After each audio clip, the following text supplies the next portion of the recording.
Hello students and welcome to my YouTube channel Anytime Accountancy. Please subscribe my channel and press the bell icon for latest updates. So students आज हम बात करें HPSC class 10th के जिस topic की उसका नाम है मोडाल्स। आज हम बात करेंगे यूजेस ऑफ मोडाल्स, जिसमें हम बात करेंगे shall, will, should, would, can, could, may, might, must और need, dare and use to, और इनके कुछ एग्जांपल्स की बात करेंगे। सो सबसे इजी मेथड 2 मार्क्स के आते हैं, सो 2 नंबर आज आपके हो जाएंगे पक्के 2021 एंड डायरेक्ट रूल। आज हम बात करें मोडाल्स की, और लास्ट वीडियो में हमने बात की थी पास्ट टेंस के टॉपिक की, तो उस वीडियो के लिंक आपको डिस्क्रिप्शन में मिल जाएंगे। आज हम बात करें मोडाल्स की। सबसे पहले हम बात करते हैं व्हाट आर मोडाल्स। मोडाल्स एक प्रकार की सहायक क्रियाएं हैं। ये मेन वर्ब के साथ मिलकर कार्य करने के मोड या तरीके को बताती हैं। ये योग्यता, अनुमति, संभावना, कर्तव्य जैसे विचारों को व्यक्त करती हैं। इसमें अगर मेन जो मोडाल्स अभी हमने बात भी की थी, will, shall, would, should, can, could, may, might, must, need, dare, ought to and use to, तो ये सब मोडाल्स हैं। सबसे पहले हम बात करते हैं यूज ऑफ मोडाल्स में शैल की। शैल का प्रयोग फर्स्ट पर्सन आई वी के साथ फ्यूचर टेंस को व्यक्त करने के लिए किया जाता है। सो फ्यूचर टेंस में यूज होता है शैल का। For example, I shall know my result tomorrow, तो ये फ्यूचर की बात हो गई, तो यहाँ पर शैल आ जाएगा। उसके अलावा आदेश यानी कि कमांड, प्रोमिस, कंपल्शन और सेकंड और थर्ड पर्सन के प्रोनाउन के साथ, जहाँ पर सेकंड या थर्ड पर्सन होंगे। You shall do as I say, you shall get a prize, you shall not enter the kitchen with dirty feet. तो इस तरह से जहाँ पर भी कमांड, प्रोमिस या कंपल्शन होगा वहाँ पर शैल का इस्तेमाल होगा। उसके अलावा आप बात करते हैं विल की। विल का प्रयोग सेकंड और third person you, he, she, they, it आदि के साथ सिंपल फ्यूचर टेंस को व्यक्त करने के लिए किया जाता है। तो सिंपल फ्यूचर टेंस में यूज़ होता है विल का सेकंड और थर्ड पर्सन, यानी कि you, he, she, they, it के साथ। For example, he will come at Diwali, he will come here at Diwali, तो वो यहाँ दिवाली पर आएगा। So you, he, she, they, it में ये ही आ रहा है यहाँ पर, तो विल आ गया। इसके अलावा प्रार्थना या निमंत्रण के लिए, जैसे for example, will you open the door please, हम किसी से रिक्वेस्ट कर रहे हैं तो भी विल का इस्तेमाल होगा। आदत के लिए, a dog's tail will never become straight, तो जो आदत है उसके लिए भी विल का इस्तेमाल होता है। फर्स्ट पर्सन आई वी के साथ सर्टेनिटी को व्यक्त करने के लिए, जहाँ जो चीज़ सर्टेन होगी उसके लिए भी यूज़ होता है विल का। For example, I will write a letter to her in the evening, तो मैं शाम तक उसे लेटर लिख दूंगा। तो जहाँ पर सर्टेनिटी हमने दृढ़ निश्चय कर लिया वहाँ पर भी आएगा विल। उसके अलावा इच्छा यानी कि विलिंगनेस को व्यक्त करने के लिए, जैसे I will come with you if you want, अगर तुम चाहते हो तो मैं तुम्हारे साथ आऊँगा। यहाँ पर इच्छा हो कुछ यानी कि विलिंगनेस। जहाँ कोई कंडीशन हो, if you work hard you will pass, यदि तुम हार्ड वर्क करोगे तो पास हो जाओगे। या फिर चेतावनी देने के लिए और या अदरवाइज वाले वाक्य में, जहाँ पर और या अदरवाइज आएगा वहाँ पर भी विल आएगा। Work hard otherwise you will fail. So ये बात हो गई शैल की। अब हम बात करते हैं, शैल और विल की बात हमने कर लिया, अब हम बात करेंगे शुड की। इनडायरेक्ट स्पीच में शैल के पास्ट टेंस के रूप में, तो जो शुड होता है वो शैल का ही पास्ट टेंस का रूप है। For example, I told him that I should help him, तो ये पास्ट टेंस के रूप में शैल के ही पास्ट टेंस का रूप है। जहाँ पर कोई ड्यूटी शो हो रही है, ड्यूटी की भावना को व्यक्त करने के लिए, वी शुड ओबे अवर पेरेंट्स, तो जहाँ पर ड्यूटी की भावना व्यक्त करनी हो वहाँ पर आएगा शुड। उसके अलावा सलाह या सुझाव, जहाँ पर हमें किसी को एडवाइस या सजेशन देना हो तो वहाँ पर भी शुड आता है, you should work hard. Last जहाँ पर आएगा, जिस सेंटेंस में लास्ट वर्ड आ जाएगा, लास्ट के पश्चात उद्देश्य को व्यक्त करने के लिए लास्ट के साथ हमेशा शुड ही आता है। So work hard last you should fail, बहुत बार ये पेपर में आता भी है लास्ट वाला वर्ड, तो जहाँ पर भी लास्ट आ जाएगा उसके साथ शुड ही आएगा। उसके अलावा मोरल ऑब्लिगेशन को व्यक्त करने के लिए नैतिक उत्तरदायित्व, you should not drink wine, तो जहाँ पर मोरल ऑब्लिगेशन होगा वहाँ पर भी शुड का यूज़ होगा। इसके अलावा लास्ट के साथ, या फिर जहाँ पर कोई एडवाइस होगी या फिर ड्यूटी होगी। उसके अलावा जहाँ पर अजम्पशन होगी, she should be here by now, तो जहाँ पर हम एज्यूम कर रहे हैं वहाँ पर भी शुड का यूज़ होगा। अब हम बात करते हैं वुड की। इनडायरेक्ट स्पीच में विल के पास्ट के रूप में, तो जो शुड था वो शैल का पास्ट टेंस का रूप था, उसी तरह से वुड जो है वो विल का पास्ट टेंस है। For example, he told me that he would go to Mumbai, उसने मुझे बताया कि वह मुंबई जाएगा या जाना चाहता है। तो इस तरह से ये वुड वाले केस में यूज होगा। पास्ट के किसी कार्य को करने की आदत को व्यक्त करने के लिए, कोई पास्ट की आदत है, Gandhi ji would spin for hours, तो गांधी जी कई घंटों तक स्पिनिंग करते थे, तो ये पास्ट की किसी आदत को शो कर रहे हैं हम, तो भी वुड का यूज़ होगा। जहाँ पर पोलाइट रिक्वेस्ट होगी, जहाँ पर सिंपल रिक्वेस्ट होती है वहाँ पर विल भी यूज़ होता है, लेकिन जहाँ पर बिल्कुल पोलाइटली हम किसी से रिक्वेस्ट कर रहे हैं तो वहाँ पर यूज़ होगा would. Would you open the door please, किसी की इच्छा को जानने के लिए। Would you have a cup of T, अगर हमें किसी की इच्छा जाननी है तो वहाँ पर भी वुड का यूज़ होगा। उसके अलावा कोरी कल्पना, विश, हम कुछ ऐसा मांग रहे हैं कि जो हो नहीं सकता। Would that I were a king, तो यहाँ पर अगर मैं काश मैं राजा होता, अगर मैं राजा होता, काश मैं उड़ सकता, तो इस तरह से कोरी कल्पना जो कि नहीं हो सकती वहाँ पर आएगा वुड।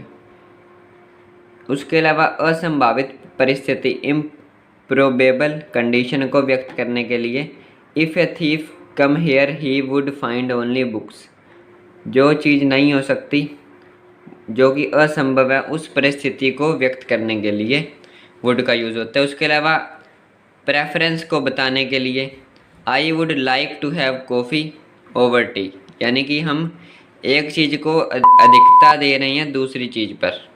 या फिर जहाँ पर रैदर वर्ड आएगा वहाँ पर भी वुड का यूज़ होता है।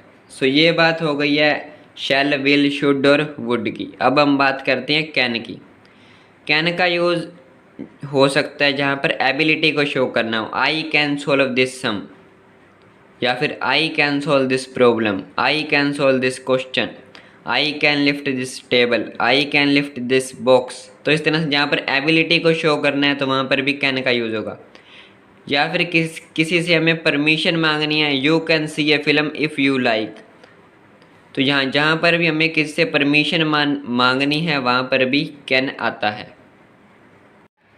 Can I use your dictionary, तो यहाँ पर हम परमिशन मांग रहे हैं तो भी कैन आएगा। उसके अलावा पॉसिबिलिटी को व्यक्त करने के लिए, death can come any time, जहाँ पर संभावना है, पॉसिबिलिटी है, जो चीज़ होनी ही होनी है, that can come any time, तो यहाँ पर भी कैन आ रहा है। उसके अलावा क्षमता या कैपेसिटीज़ के बारे में हम बात कर ही चुके हैं, I can lift this heavy table, तो यहाँ पर क्षमता या फिर कैपेसिटी की बात आ गई, वहाँ पर भी कैन आएगा। अब हम बात करते हैं कुड की। तो कैन का जो पास्ट होता है उसे कुड कहा जाता है। Mohan said that he could solve the sum, तो यहाँ पर मोहन सेड दैट, तो ये जो पास्ट टेंस हो गया तो यहाँ पर कैन की जगह कुड आ रहा है। पास्ट में अगर हमें परमिशन मांगनी है, father said that he could see the film, past की परमिशन। पास्ट की possibility, if he had money he could bye A scooter, अगर उसके पास पैसा होता तो वो स्कूटर खरीद सकता था। तो ये पास्ट की बात हो गई, पास्ट की पॉसिबिलिटी, तो भी आएगा यहाँ पर कुड। उसके अलावा पास्ट की कोई कैपेसिटी है, I could swim when I was young, तो जहाँ पर आई कुड स्विम व्हेन और उसके साथ ही सेकंड फॉर्म भी आ रही है, व्हेन आई वॉज, तो सेकंड फॉर्म भी आ रही है, तो यहाँ पर आ जाएगा कुड, क्योंकि ये पास्ट की एबिलिटी या कैपेसिटी है। अब हम बात करते हैं मे की। औपचारिक अनुमति, फॉर्मल परमिशन लेने या देने के लिए, फॉर्मल परमिशन के लिए यूज़ होता है मे। सबसे पहले हम एग्जाम्पल की बात करें तो मे आई कम इन सर, यस यू मे, तो यहाँ पर ये फॉर्मल औपचारिक परमिशन है। उसके अलावा किसी विश को या प्रार्थना या आशीर्वाद को व्यक्त करने के लिए, विश, प्रेयर या blessing, may you live long. Third जहाँ पर मे का यूज़ होता है वो है possibility, there are clouds in the sky it may rain, आकाश में बादल हैं तो बारिश हो सकती है, या फिर पर्पज़ को बताने के लिए। उसके अलावा जैसे यहाँ पर हमने बात की इट मे रेन, उसी तरह से रेन के साथ साथ अगर हम और एग्जांपल की बात करें तो ट्रेन आ सकती है। तो इस तरह से भी पॉसिबिलिटी जहाँ पर व्यक्त करनी है वहाँ पर भी मे का यूज़ होगा।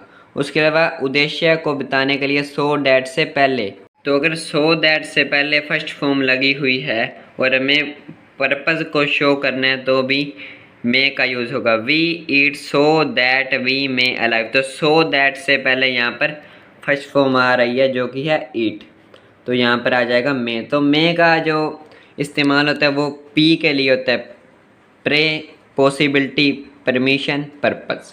तो 4 पी होते हैं जहाँ पर मे का यूज़ होता है। अब हम बात करते हैं माइट की। तो मे का पास्ट रूप है माइट। तो यहाँ पर पास्ट की कोई परमिशन को शो करने के लिए I asked him if I might use his book, तो पास्ट की जो परमिशन हो गई वहाँ पर माइट का यूज़ होगा। पास्ट की कोई possibility, the doctor said that the patient might recover, कि पेशेंट ठीक हो सकता था, तो ये भी पास्ट की पॉसिबिलिटी हो गई। पास्ट की कोई विश है तो आई wished that I might pass the examination, या फिर पर्पज़ के लिए सो दैट से पहले वर्ब की सेकंड फॉर्म हो तो यहाँ पर सो दैट है he died so that his country might survive.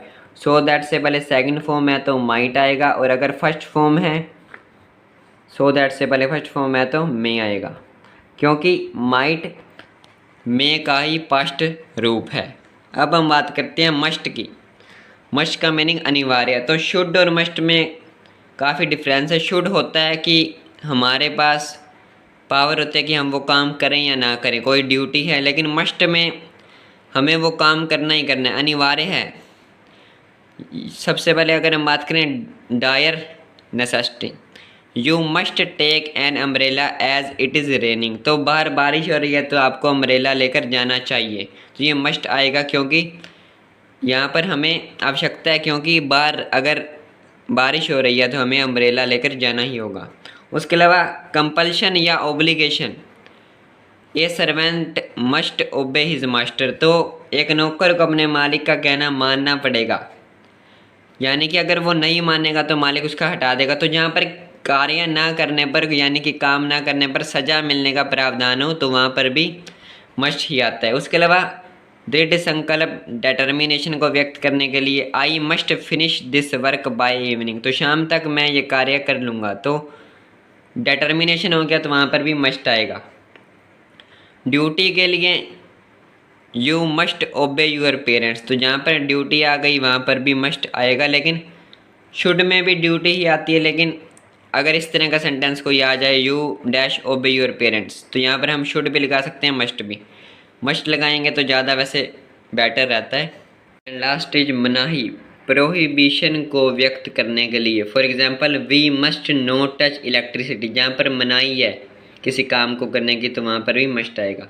अब हम बात करते हैं ओट की। ओट का प्रयोग शुड के स्थान पर किया जा सकता है, मगर इसके साथ टू का प्रयोग आवश्यक है। So moral and social duty के लिए ओट का यूज़ हो सकता है। We ought to obey our teacher, तो ये हमारी जिम्मेदारी होती है, तो यहाँ पर ओट का यूज़ हम कर सकते हैं। लेकिन यहाँ पर ब्लैंक होगा, अगर ब्लैंक के बाद टू है तो वहाँ पर ओट का इस्तेमाल होगा, अगर टू नहीं है तो शुड भी आ सकता है, we should obey our teacher. उस तरह से एडवाइस या सजेशन के लिए you ought to work hard for examination, तो यहाँ पर अगर टू वर्ड ना होता ब्लैंक के बाद तो यहाँ पर आ सकता था you should work hard for the examination, तो शुड के जगह पर हम ओट का भी इस्तेमाल कर सकते हैं। अब हम बात करते हैं नीड की। नीड एक नियमित क्रिया है और एक मोडाल भी। मोडाल के रूप में इसका प्रयोग केवल नकारात्मक यानी कि नेगेटिव या इंटरोगेटिव वाक्यों में नीड का यहाँ पर इस्तेमाल होता है, नेगेटिव या इंटरोगेटिव सेंटेंसेस में। सबसे पहले आवश्यकता का ना होना, for example you need not take an umbrella as it is stopped raining, अगर बार बारिश बंद हो चुकी है। इट हैड स्टॉप्ड रेनिंग, अगर बारिश बंद हो गई तो आपको अम्ब्रेला लेकर जाने की ज़रूरत नहीं है, तो जहाँ पर आवश्यकता नहीं है तो वहाँ पर आ जाएगा नीड नॉट। उसके अलावा यहाँ पर इंटरोगेटिव की बात करें तो आवश्यकता के बारे में कोई प्रश्न पूछना हो, नीड के बारे में, for example dash you go home so soon, need you go home so soon, तो यहाँ पर नेगेटिव या इंटरोगेटिव में ही यूज़ होता है। ओफन नीड का आमतौर पर नीड का इस्तेमाल नेगेटिव या इंटरोगेटिव सेंटेंसेस में ही होता है। उसके अलावा अगर हम बात करें डेयर की, तो नीड की तरह डेयर का भी प्रयोग नियमित क्रिया एवं मोडाल दोनों प्रकार से होता है। मोडाल के रूप में इसका प्रयोग केवल नेगेटिव और इंटरोगेटिव वाक्यों में होता है। तो जिस तरह से नीड भी केवल नेगेटिव और इंटरोगेटिव सेंटेंसेस में यूज़ होता है, उस तरह से डेयर भी नेगेटिव और इंटरोगेटिव सेंटेंसेस में ही यूज़ होता है। फॉर एग्जाम्पल, साहस का ना होना, जैसे कि I dare not enter the headmaster's office. So I dare not, साहस नहीं है तो यहाँ पर डेयर का यूज़ हो रहा है। उसके अलावा इंटरोगेटिव की बात करें तो how dare you insult me, तो यहाँ पर भी डेयर का यूज़ हो सकता है। और लास्ट मोडाल जो है वो है यूज टू। यूज टू का प्रयोग निम्नलिखित अवस्थाओं में किया जाता है। भूतकाल की किसी आदत यानी कि पास्ट की किसी हैबिचुअल एक्शन को शो करने के लिए। For example, in the past people used to believe that the earth was flat. So ये पास्ट की कोई आदत हो गई कि लोग मानते थे कि पृथ्वी गोल नहीं चपटी है। सो यहाँ पर यूज टू आएगा। उस तरह से इसके कुछ एग्जाम्पल्स भी हैं। You dash to have good manners, तो ब्लैंक के बाद टू आ रहा है तो यहाँ पर शुड भी आ सकता है, लेकिन ब्लैंक के बाद टू है तो यहाँ पर आ जाएगा ओट, और ओट में के केस में हमने ये किया भी है। उसके अलावा और भी हैं। He can't here he is deaf, I said I could do it. यहाँ पर कैन भी आ सकता था, लेकिन यहाँ पर आई सेड आ रहा है तो पास्ट हो गया तो कुड आएगा। उसके अलावा he might come home by morning train, वो आ सकता है। यहाँ पर ना तो ओट आ सकता है ना ही यूज़, तो यहाँ पर थर्ड ऑप्शन हमारे पास माइट ही था तो वही आएगा। He can read English, he can read and right English, तो यहाँ पर मे या शैल नहीं आ सकता क्योंकि ये उसकी एबिलिटी है कि वो इंग्लिश लिख भी सकता है और पढ़ भी सकता है। उस तरह से ही ask if he could borrow my bicycle, तो यहाँ पर परमिशन हो गई पास्ट की। तो ये कुछ एग्जांपल्स हो गए। इसके अलावा और भी कुछ एग्जांपल्स हैं, वो भी देख लेते हैं हम। You ought to read this book, it is very exciting, तो बुक एक्साइटिंग है तो ब्लैंक के बाद यहाँ पर टू आ रहा है तो यहाँ पर ओट आ जाएगा। उसके अलावा I wish you dash tell me earlier, तो विश आ गया तो भी वुड का इस्तेमाल होता है। शुड आई असिस्ट यू नहीं आएगा तो क्योंकि यहाँ पर ऑप्शन नहीं है, शैल का ऑप्शन है तो shall I assist you, I we के साथ वैसे भी शैल ही आता है। You dash to pay your debts, तो यहाँ पर शुड नहीं आ सकता क्योंकि ब्लैंक के बाद टू है तो ओ टी आएगा। नेक्स्ट अगर हम बात करें तो dash you show me the way to station, could you show me, यहाँ पर और जो ऑप्शन है शैल या माइट वो यहाँ पर फिट नहीं हो रहे हैं तो यहाँ पर कुड ही आएगा। क्या तो मुझे स्टेशन का रास्ता दिखा सकते हो, इस तरह से। और भी एग्जांपल्स हैं। I have no pets, they can be very troublesome, he might come but I should be surprised, would you like another cup of coffee, तो यहाँ पर हम किससे उसकी विश पूछ रहे हैं तो यहाँ पर भी वुड का इस्तेमाल होगा। सो ये बात हो चुकी है मोडाल्स के कंप्लीट टॉपिक की और उसके कुछ एग्जांपल्स की भी। और लास्ट वीडियो में हमने पास्ट टेंस के टॉपिक की बात की थी, तो उस वीडियो के लिंक आपको नीचे डिस्क्रिप्शन में मिल जाएंगे। नेक्स्ट वीडियो में हम बात करेंगे नॉन फिनिट्स की, जो कि क्लास 10th का या HBSC बोर्ड का एक और टॉपिक है, उसमें से भी सेंटेंसेज आते हैं पेपर में। So thank you.